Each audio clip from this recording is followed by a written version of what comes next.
আপনারা জানেন আমরা দাবি আদায় ঐক্য পরিষদ নামে আমাদের বাংলাদেশের সরকারি কর্মচারীদের বিভিন্ন সমস্যা নিয়ে দীর্ঘদিন যাবত আন্দোলন করে যাচ্ছি।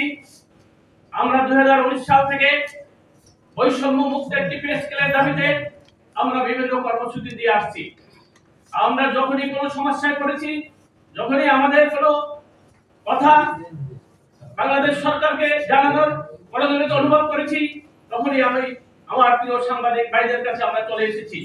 আপনারা হচ্ছেন আমাদের কথা বলার মাধ্যম, আপনারা হচ্ছেন জাতির বিবেক। আপনাদের মাধ্যমে আমরা সব সময় আমাদের সকল সুবিধা অসুবিধা সরকারের কাছে তুলে ধরি। তাই আমি অনুরোধ জানাবো, আজকে আমরা আপনাদের যে জন্য ডেকেছি, যে জন্য আহ্বান করেছি, দাওয়াত দিয়েছি, আমাদের সেই সমস্যার কথাগুলি আপনাদের মিডিয়ায় তুলে ধরে আমাদের সমস্যাগুলি সমাধানের জন্য আপনারা আমাদের কাছে কৃতজ্ঞ হয়ে থাকবেন।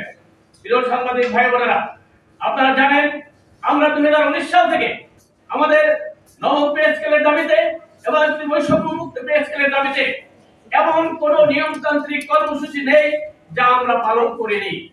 আমরা বাংলাদেশের প্রতিটি বিভাগে বিভাগে ঘুরেছি, আমরা জেলায় জেলায় ঘুরেছি, আমরা ঢাকা মহানগরে এই জাতীয় প্রেস ক্লাবের সামনে আমরা একাধিকবার মানববন্ধন করেছি, আমরা একাধিকবার সংবাদ সম্মেলন করেছি, আমরা একাধিকবার সরকারের উচ্চ পর্যায়ে স্মারকলিপি দিয়েছি। বিভিন্ন প্রধানমন্ত্রীর কার্যালয় সহ আমরা রাষ্ট্রের উচ্চতর কর্মকর্তাদের একাধিকবার আমাদের সমস্যার কথা আমরা তুলে ধরেছি।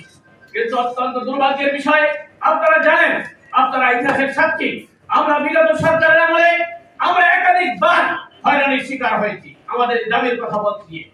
আপনারা আশ্চর্য হবেন, পৃথিবীর ইতিহাসে আমার মনে হয় 1886 সালে আমেরিকার শিকাগো শহরে এই শ্রমিক কর্মচারীদের আন্দোলন করতে গিয়ে যেভাবে নির্যাতনের শিকার হতে হয়েছিল, যেভাবে আত্মত্যাগ করতে হয়েছিল, তারপরে আমার মনে হয় ইতিহাস খুঁজলে এরকম কোথাও পাবেন না।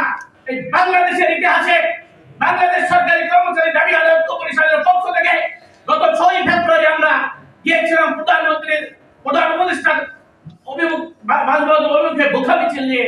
আমরা কেন গিয়েছিলাম? আমরা তো তার বাসভবন ঘেরাও করতে যাইনি, আমরা গিয়েছিলাম আমাদের পেটের ক্ষুধা নিবারণের জন্য।